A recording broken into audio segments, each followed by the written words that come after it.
Alliance's turn to pick.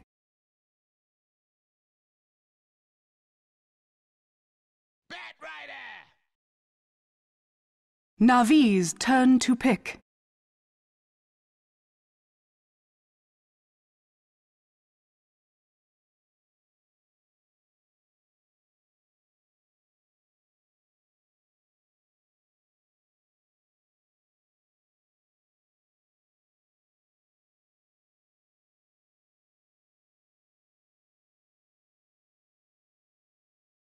Ten seconds remaining. 5 seconds remaining. Reserve time.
Mirana. Naga Siren.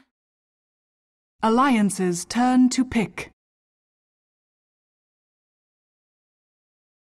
Well, it's been a hell of a series so far. Alliance and Navi splitting it 1-1 to bring us now to Game 3. Game 1, Alliance held the course, able to weather the storm Navi brought to bear, managed to get a win there. Game 2, though, Navi was having none of it. Just flat out ran them over, was in control from the moment the game started and never looked back.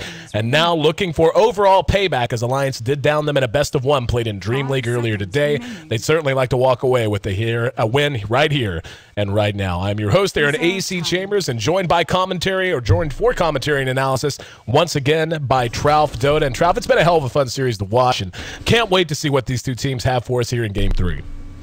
Yeah, it has been a lot of fun. Last game was pretty fun. Unfortunately, with the technical difficulties of Game 1, I still had fun watching it. So, Game 3, the culminating game here. Mirana and Naga here picked up for Navi.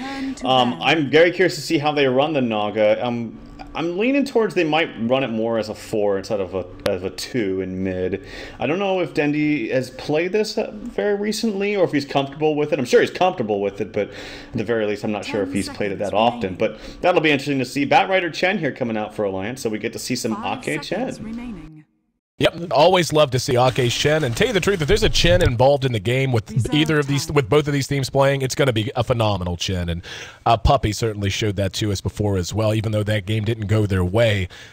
Still saw just how good he is on the hero. I really like what Navi has opened up with the Mirana and Naga Siren. We talked about it in previous games. Just how wide open the Mirana happens to be in particular.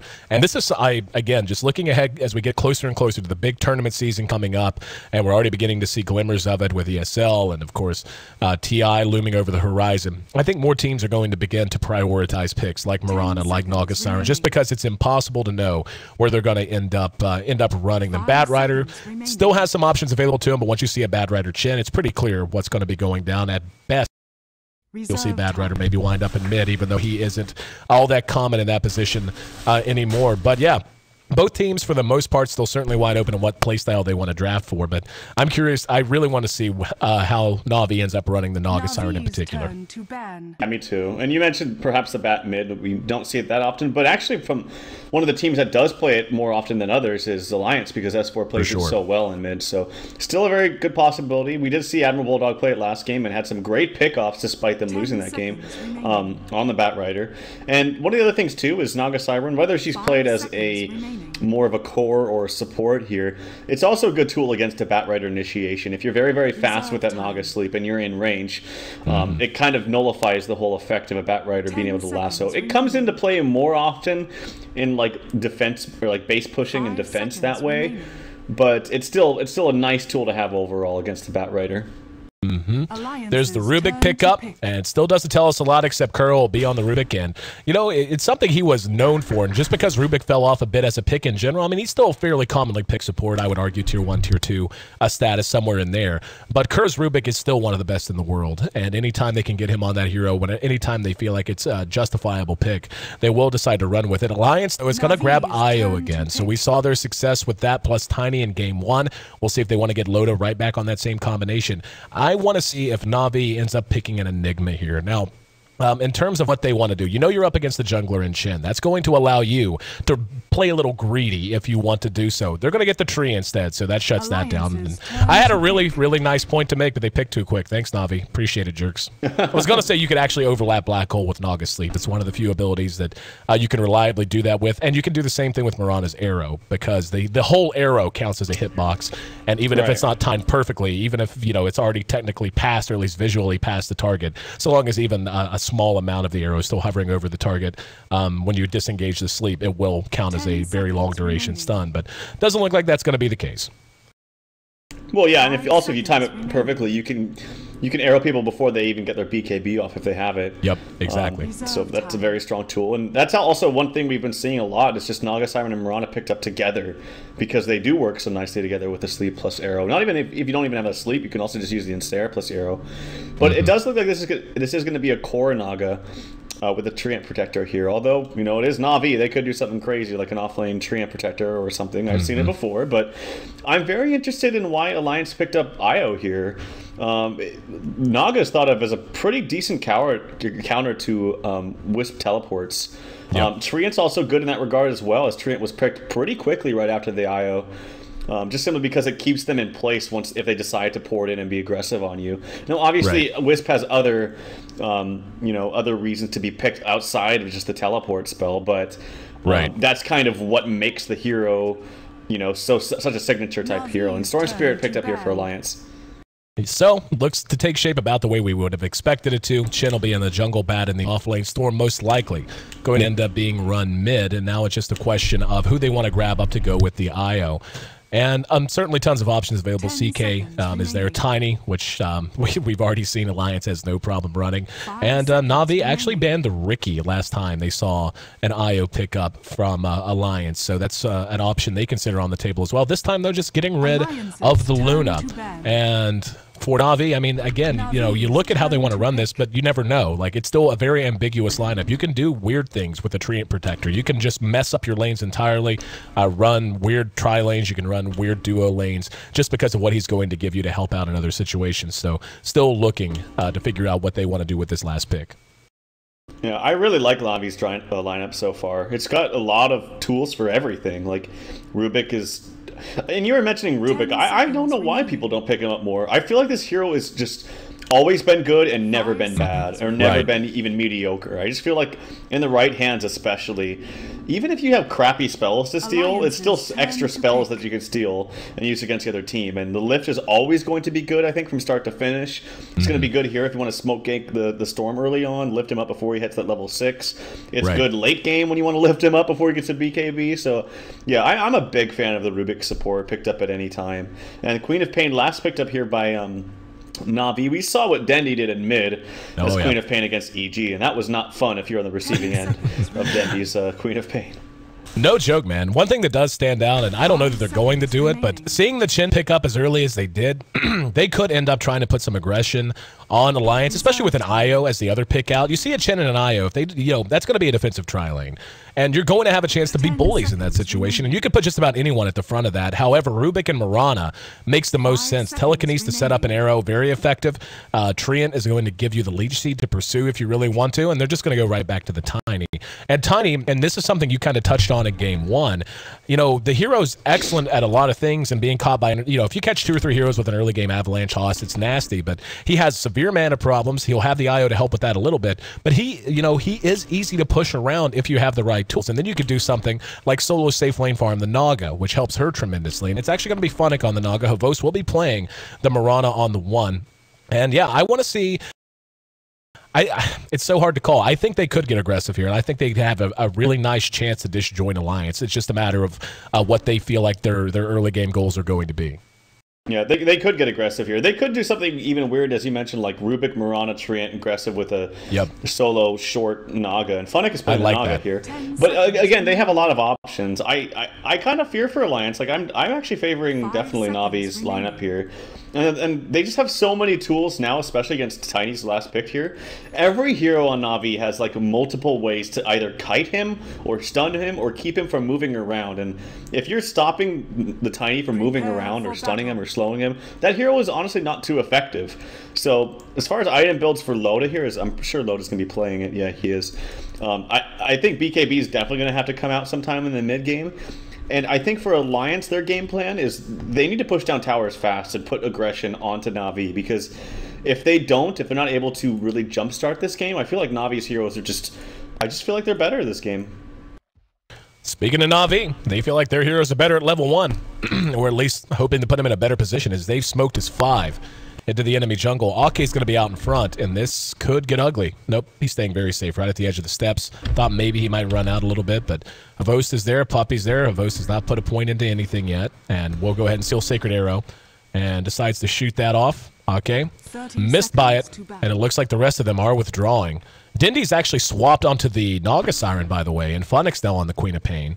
And I think they are going to get aggressive here. Yeah, they're going to run Dendi mid on the Naga and solo safe the Funnick's Queen of Pain. I think this makes a tremendous amount of sense, just because of how effective they're going to be with telekinesis into the arrow. Tree gives you that extra sustain you need in the situation to feel like you can hang and bang a little bit longer, and more importantly, just how weak it's going to feel. But Alliance looks like they're ahead of it. They're going to go ahead and swap. They're moving EGM and Ake now down to bottom with Loda, so they're going to dodge this tri-lane as much as they can. We'll see if Na'Vi wants to swap as well and just run head on into it. Yeah, and imagine it just comes down to how fast can Na'Vi sniff this out, because if they react quick enough, I feel like Alliance is either going to just sit back at their tower and not farm, or they're going to have to switch up again. And here comes a smoke actually from EGM and Ake, looking for something. Perhaps they're anticipating the other rotation of Na'Vi and they want to catch him in that, or they just want to gank out Dendi here mid. But there's early boots onto Puppy, and again, if he's able to anticipate what Alliance is doing, he can maybe capitalize with,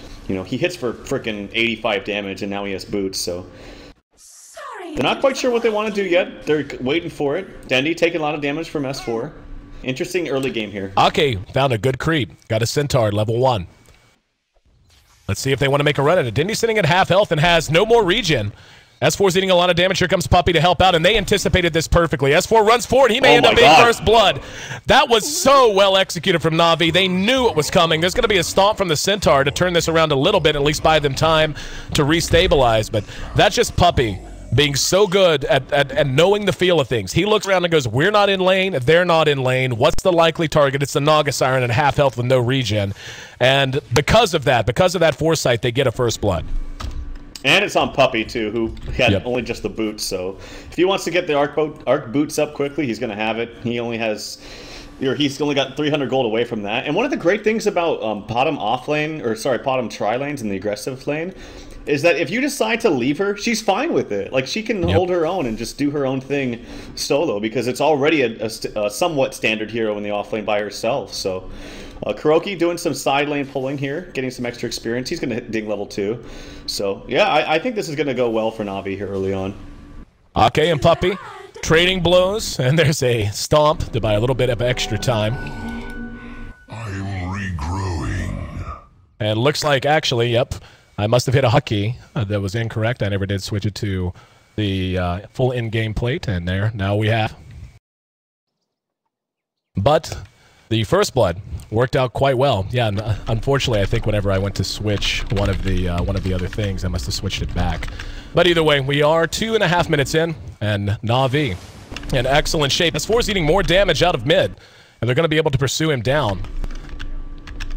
But Dendi able to make it away without taking a single tower shot. But early on, it's 1-0, and Na'Vi continuing to just stabilize and look very good. Yeah, and even in this bottom lane, like, they started out with this kind of mind game play of putting Lota down there to try to dodge a tri-lane, but when you're dodging a tri-lane, you're also now facing up basically now it's a 1v1 matchup of Quap versus Tiny. And this is really bad for Lota because Quap versus Tiny is bad. It's like Quap loves these 1v1 matchups to begin with. Not to mention it's a 1v1 matchup that's a melee versus Quap. So, again, this is what I talked about, is if they respond, if Na'Vi responds, yep, it's just going to have to be another rotation that they should have started with in the first place. So, unfortunately, Alliance is at the back foot here early on. Avos came very close to getting a solo kill right there. His arrow ended just pixels short of connecting on Ake. And Bulldog now hooking up with EGM and Lota. Is under attack. There's an arrow. Oh, that actually caught the creep. Barely missing on S4. So Havos twice robbed of very good arrows. And that probably would have been the death of S4 there if he had managed to connect there. So he's beginning to get very active in Rome, sitting just short of level 4 now. Kuro at level 3.5, so he's gaining levels very effectively, just level 2.5 on the IO, and Lota sitting just south of level 4 at the moment. But in terms of CS, we can see he's not in the best of shape. He's at just 9 CS. Compare that to Havos 12, and more importantly, to Quap's 16 and the 17 out of Dendi in mid. Yeah, this is a complete, like, other than the first little couple of waves that Quap had, that now he's completely free farming, left all by himself. Oh, missed a couple CS there, unfortunately. So, but nonetheless, should be fine as far as getting as much farm as he can. And yeah, they've left Havos up here now, and he's trying to roam back and forth and just kind of being a menace, honestly, to the other members of Alliance. And I haven't even really touched too much on Dendi, as it's actually relatively early on, but there's a lot of stuff that isn't happening, even though there's one kill. It's a lot of movement and stuff. But Dendi is just having basically free farm in mid as well. He's up to 23, 24 last hits now. Oh, missed that one. S4, as you can see, playing very defensive. He's almost level 6 now, and if they can gank him, they're going to want to soon. Havos, though, you make an excellent point. He's basically just running pure disruption now, and Ake is actually going to have the creep spotting him out. There's going to be a little bit of right-click damage onto it. He's going to head straight for the tower, but he's doing a lot to disrupt any kind of level gain for Ake, and just basically to keep him stationary. Usually you'll see Ake begin to rotate around and make things happen a little bit more reliably, but he really just hasn't had space to operate, sitting just south of level 3 already. And yeah, there's going to be an arrow. The stomp's off on the creep, and Ake eating some right click. Yep, there's the leap. He's going to get him.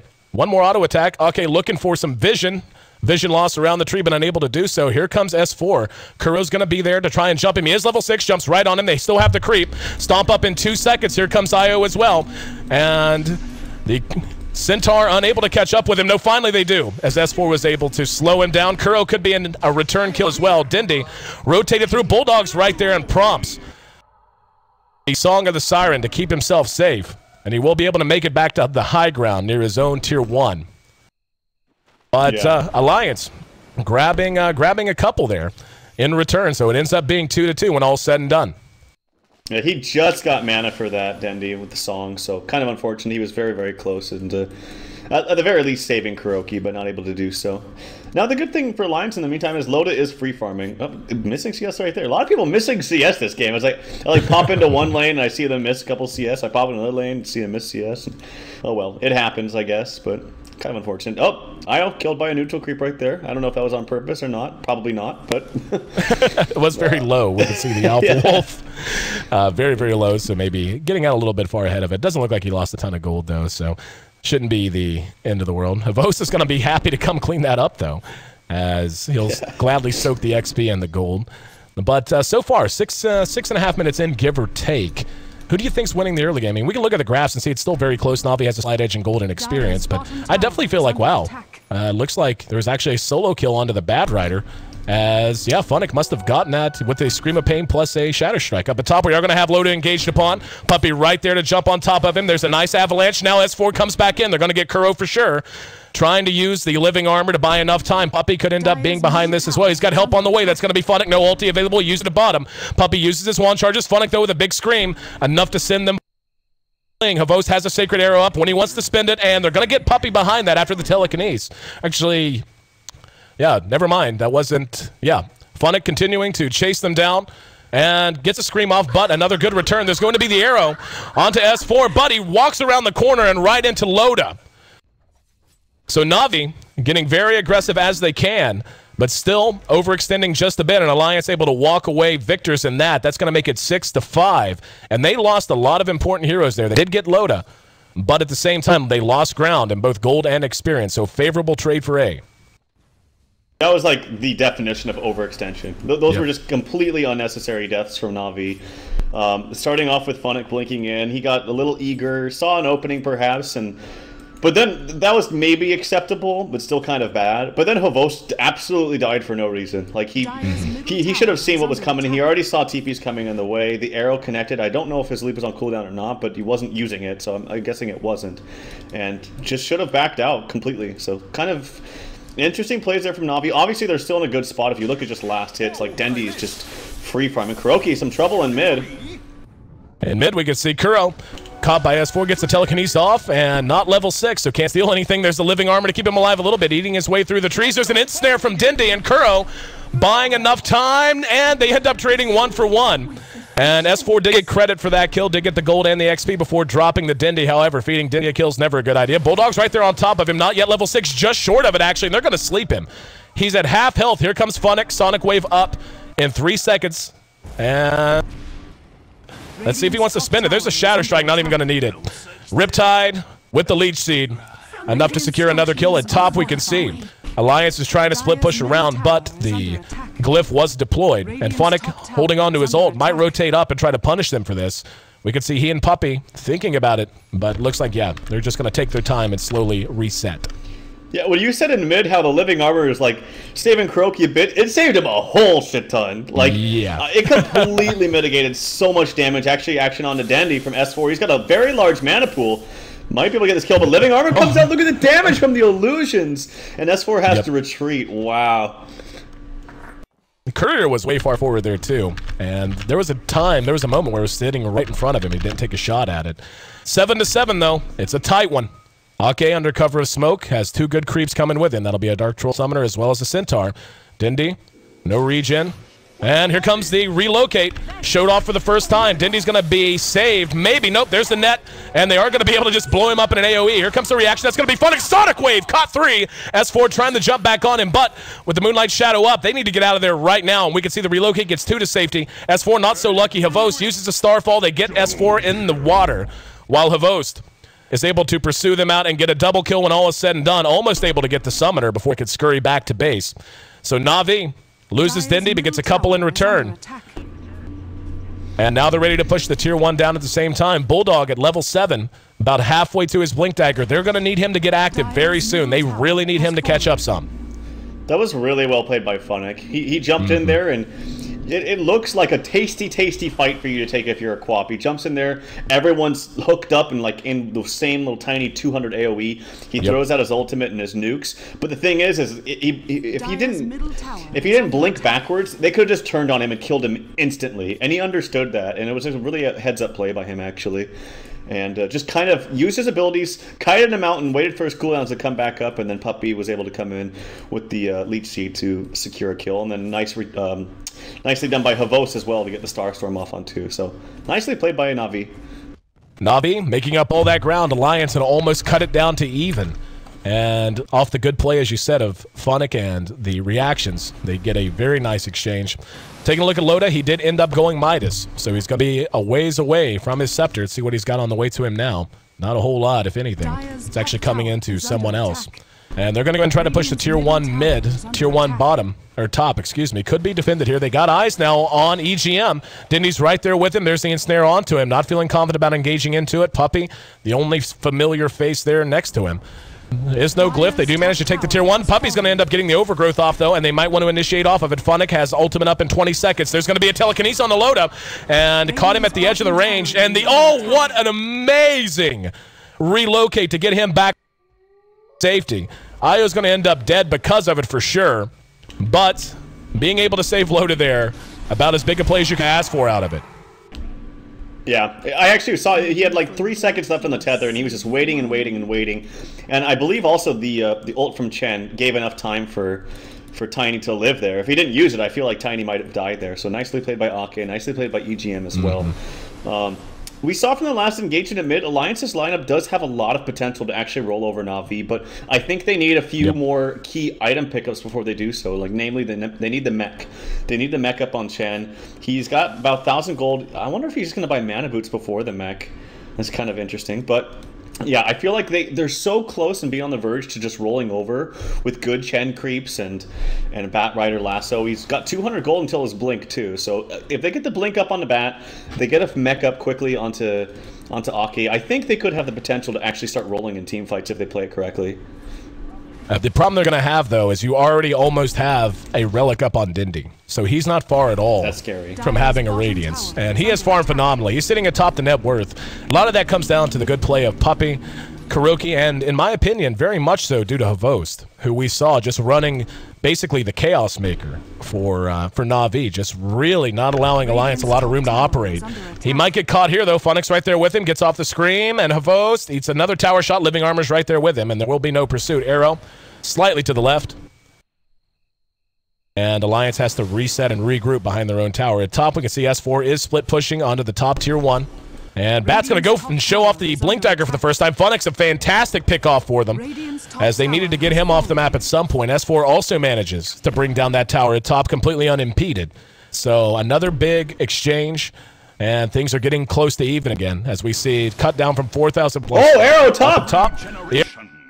Arrow onto S4.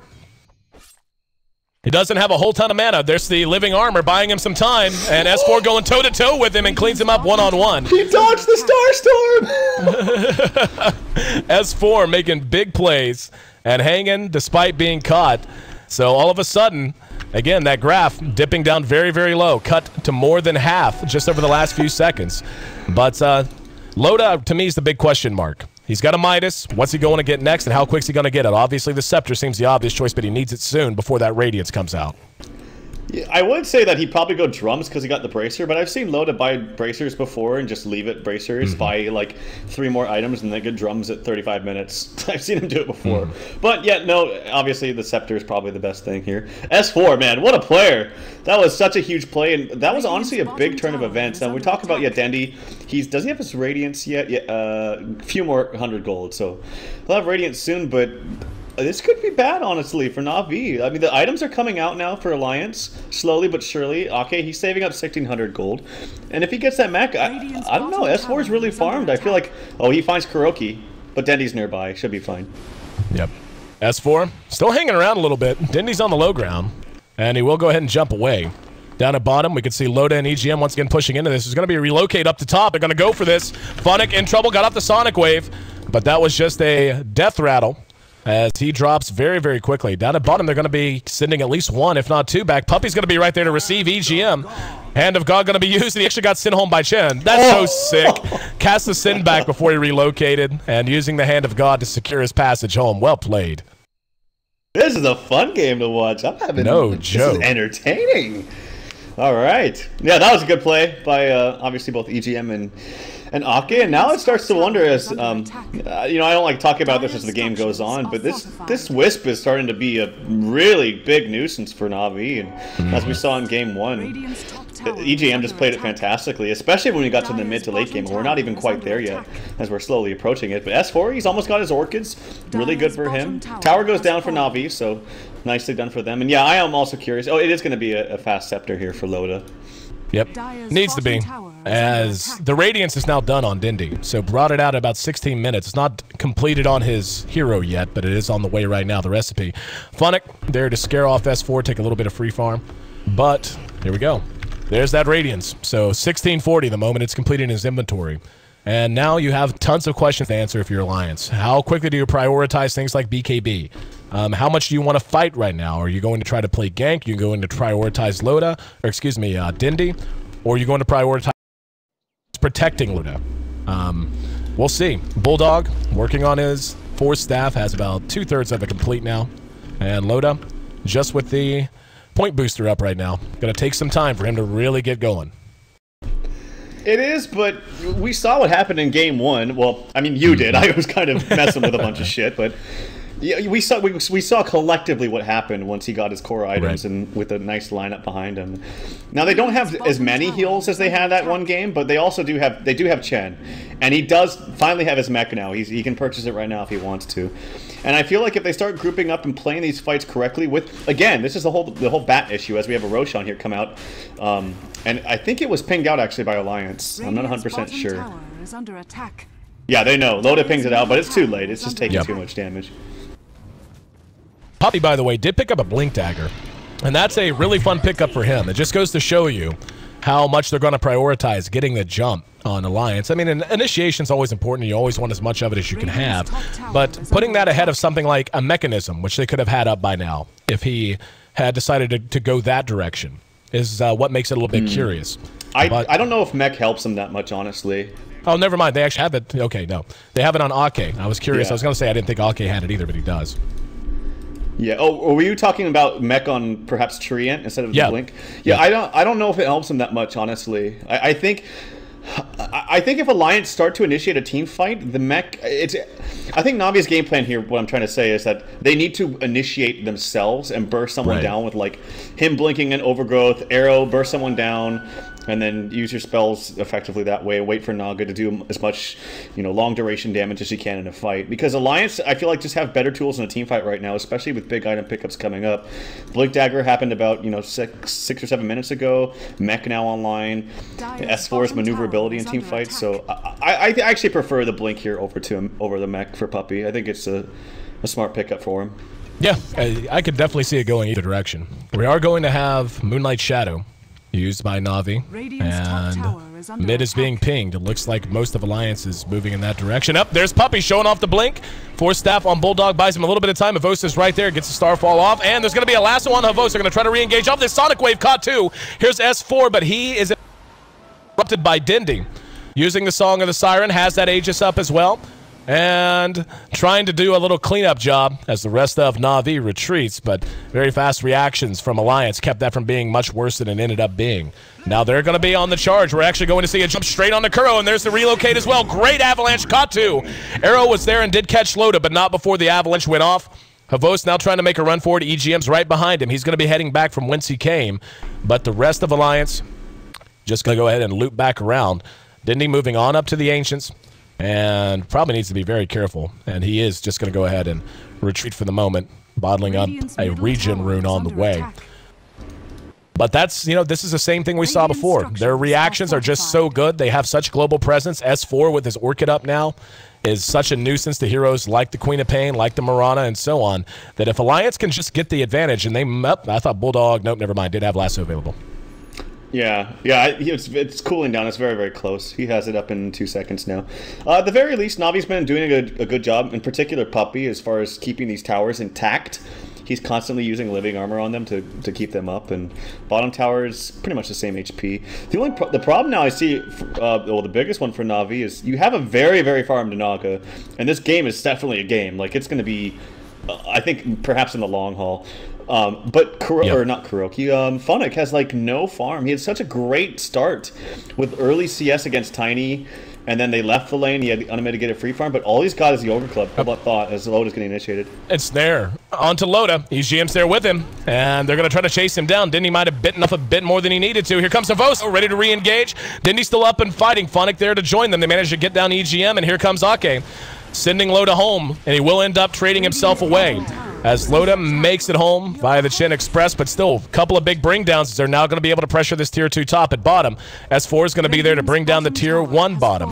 So they are trying to get what they can. Bulldog with Lasso available, S4 with the Orchid, still probably not enough to reliably stop this ensuing push. Not 20 seconds until Chin's back up, and 10 until Io's back up. And yeah, Loda's just going to go ahead and go to mid and farm. Yeah, and this is smart. They know they can't fight it head on right now with the position that they're in, and Bulldog's just sitting behind S4. So if they don't have like mass TPs bottom, if it's just one TP trying to defend, this person, whoever it is going to die. So they're going to need more than one person down here. Here comes just one.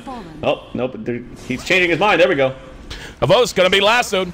Coming right on top of S4, followed up with the Orchid, and a free one there. Dendi came in with the song, trying to make something happen. And they did catch Bulldog, but it doesn't look like they're that interested. Yep, the relocates in. Dendi has to run for it. Behind that, we see Kuro using the toss as best he can, but the real thing, tossing the real hero as Dendi loses the Aegis. Loda's right there with Bulldog, and Dendi in trouble. Funny comes in, hits a big Sonic Wave, though, and is able to get at least one return kill. He's out of mana now, though, and can't contribute a whole lot more except right clicks. Will have Shadow Strike if he wants to spend it, and nope, doesn't even have to. Had just enough for a scream. Now Loda's going to be cut off by Puppy. Got off the overgrowth before the avalanche connected, and the arrow comes in from Havost.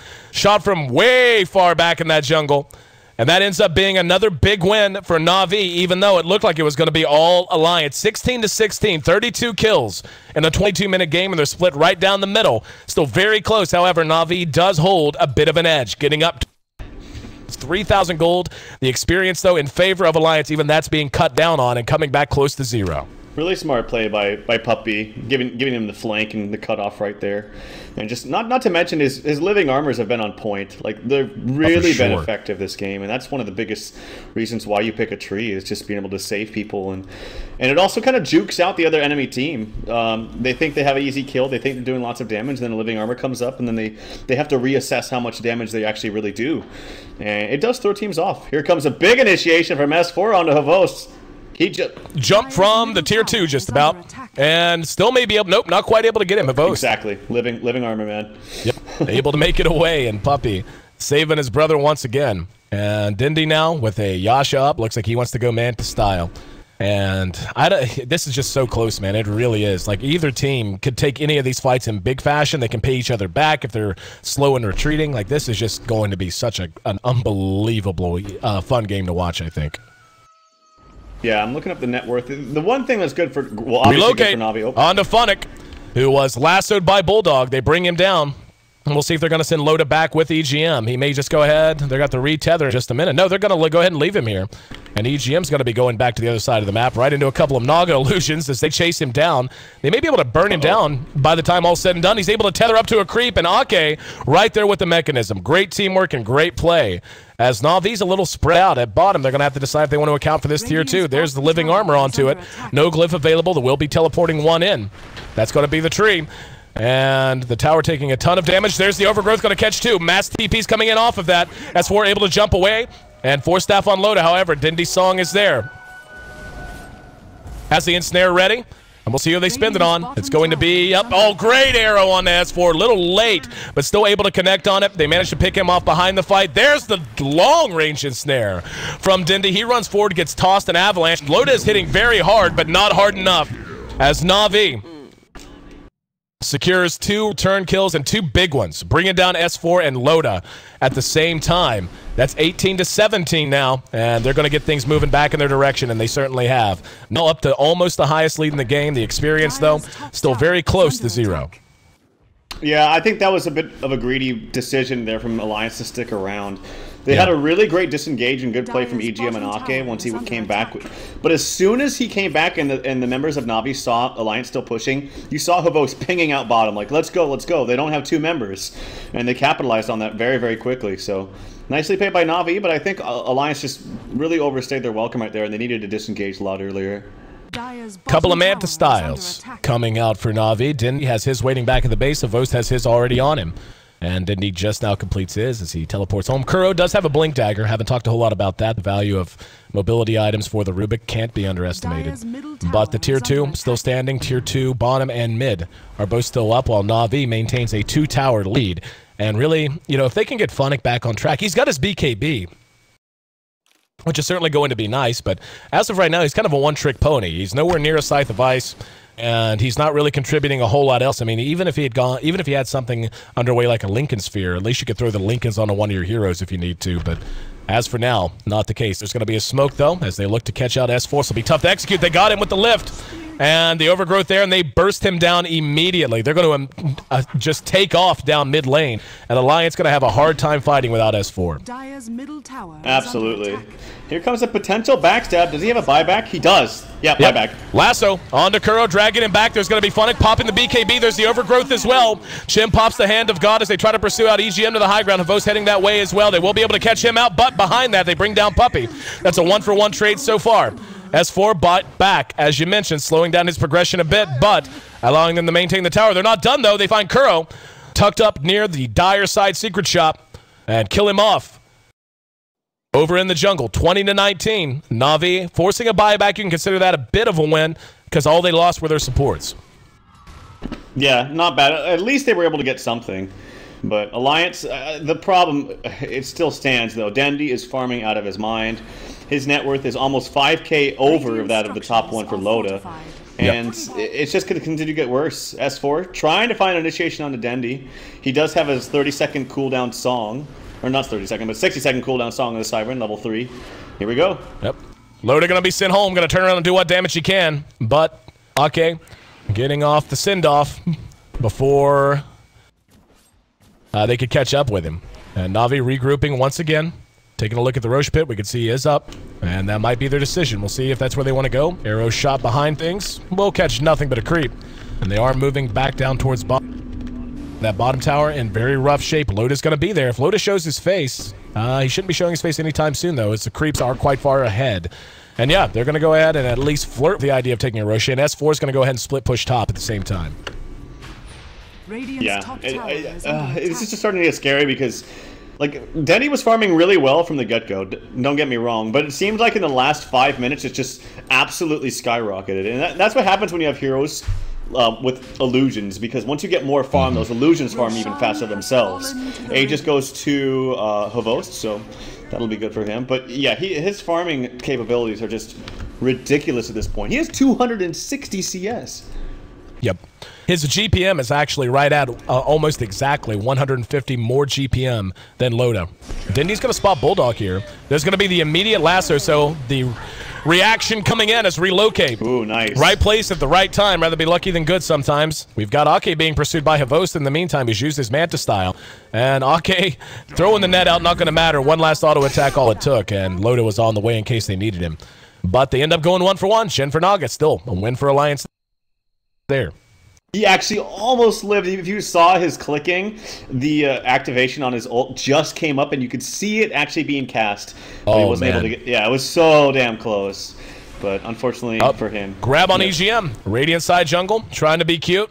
That's not your jungle, EGM. It's Navi's, and they're not happy about you being there. As he biffs it and takes a hard ride back to the fountain. 22-20.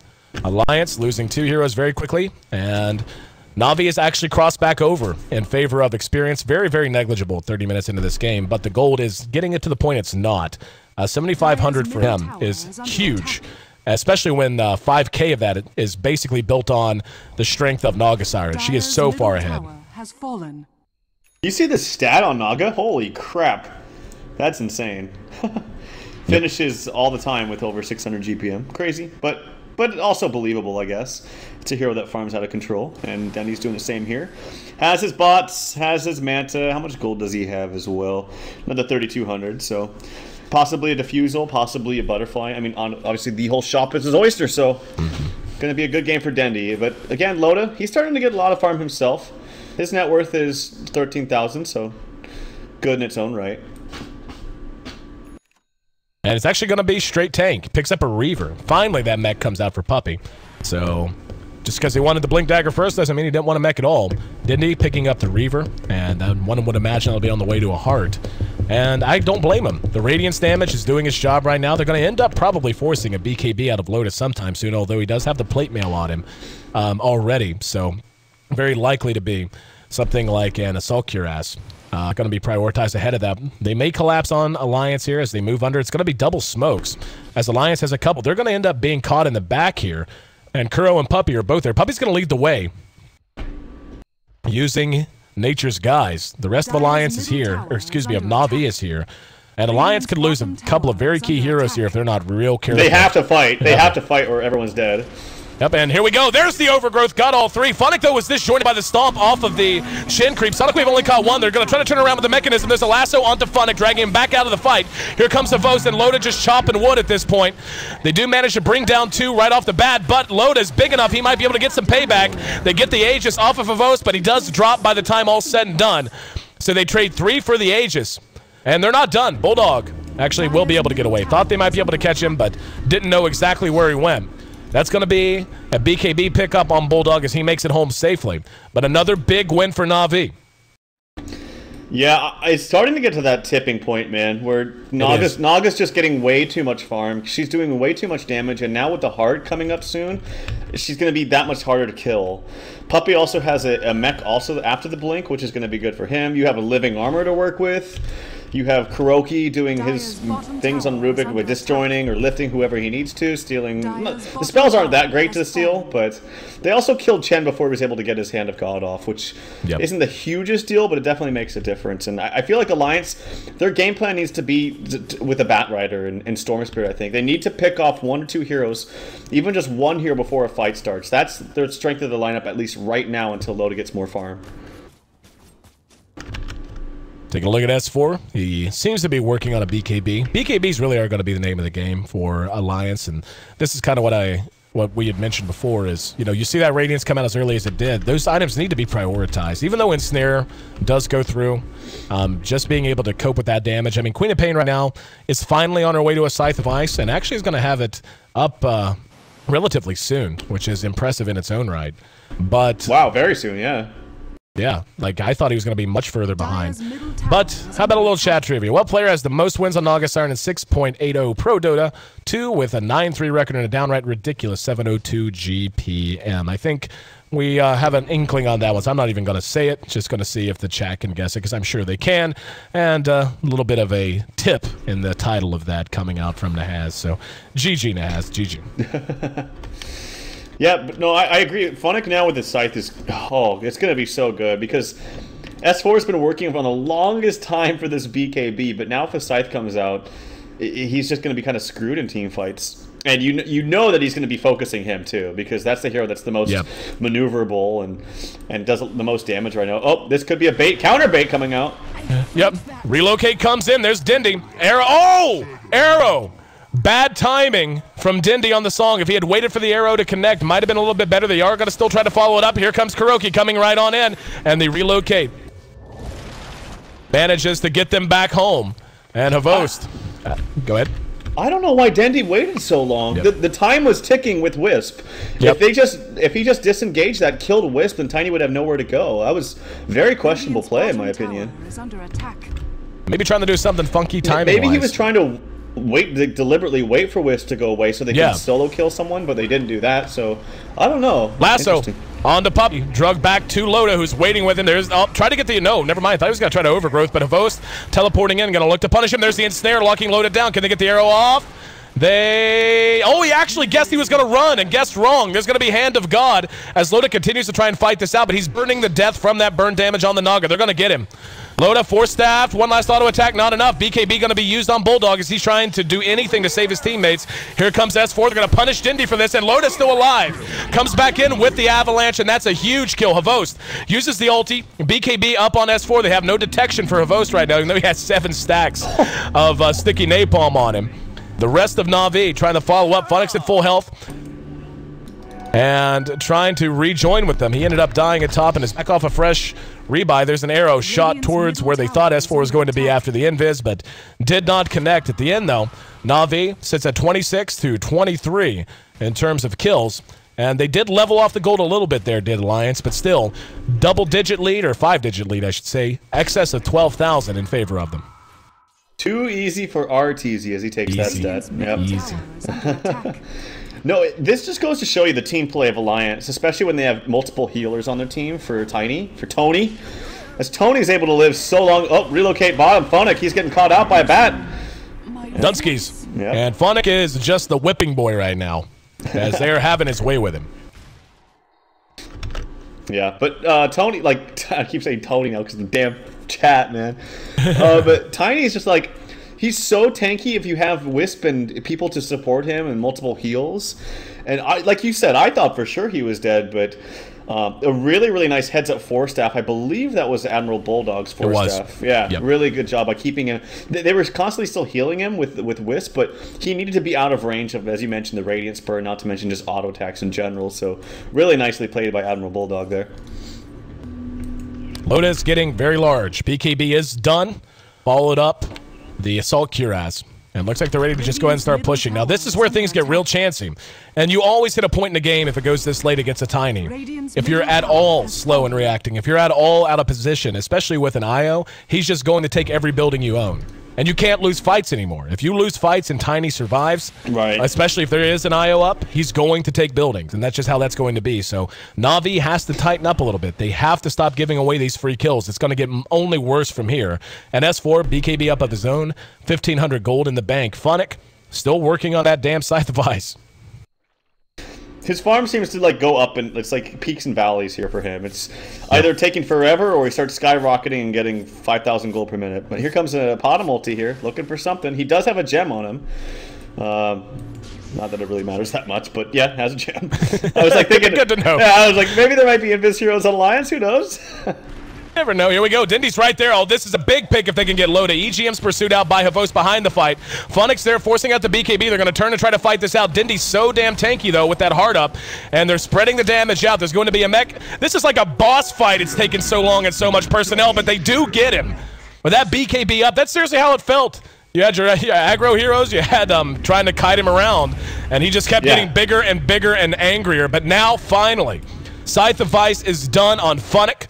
And they're ready to push on in. 28 to 24. Na'Vi with quite a big lead. And that's going to be a buyback on IO. In the meantime, does Loda have buyback? He does not. That's a huge consequence. 55 seconds until he's back in the fight. EGM trying to use the spirits. Dendi shrugging it off. There's an instant onto him. Oh, Bulldog comes in. And wow. Kuroki stole the toss and tossed him back. What a play by Kuroki. Oh, that's so sick. And now with him down and Loda down, yep, I agree. And here comes EGM trying to do what he can. Ern keeps him alive just at the back of it, but they're losing buildings left and right. And Na'Vi looks to have taken this one with a little bit of style. As there's a buyback finally on Bulldog. Still 20 seconds until Loda's back up. They will glyph it to buy as much more time as they can. Lasso still available as Bulldog tossed out of position by Kuro. Still can't get into position now. Here we go. They're going to come back in. Bulldog going to be Scythe of Ice. As soon as he came in, though, there's the overgrowth. And now S4 next to die. Loda is going to be up in 2 seconds. Funnick's going to track down the kill on S4 and a scream just to let him know he means business. S4 right back up and coming back out, though. And, yeah, looks like he might have the same face. There's the big boy, though, Loda. Telekinesis. Can they keep him under control? Pops his own BKB. Havos able to kite him out. And the rest of Na'Vi looks like they might vacate shortly. Maybe not. Dendi says to hell with it. Come fight me. As the BKB now on cooldown, and that's very difficult for Loda to come back in. That's one set of racks remaining now. That's bottom. Loda comes on back out, and it's going to be Scythe of Ice.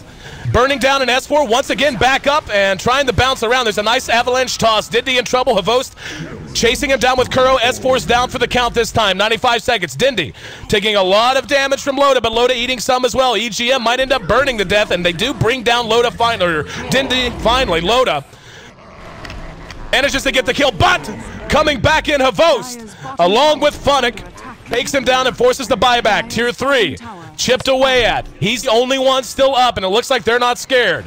Dendi right back up and back into the fight because of the boots of travel. He's going to be scythed again by Funnick. Kuro sitting right at the edge. Has toss if he needs it, but they're just kiting him. Blink by Funnick. And here comes Ake doing what he can, but it doesn't matter. Loda just can't overwhelm the swarm, and that's it. GG. What a conclusion, what a series, and what a win for Na'Vi. Amazing. It was a really fun game to watch. And, you know, the supports, they don't get enough love. They don't put out the biggest numbers. They're not the ones putting the team on their back, so to speak. But I got to give so much credit to Puppy.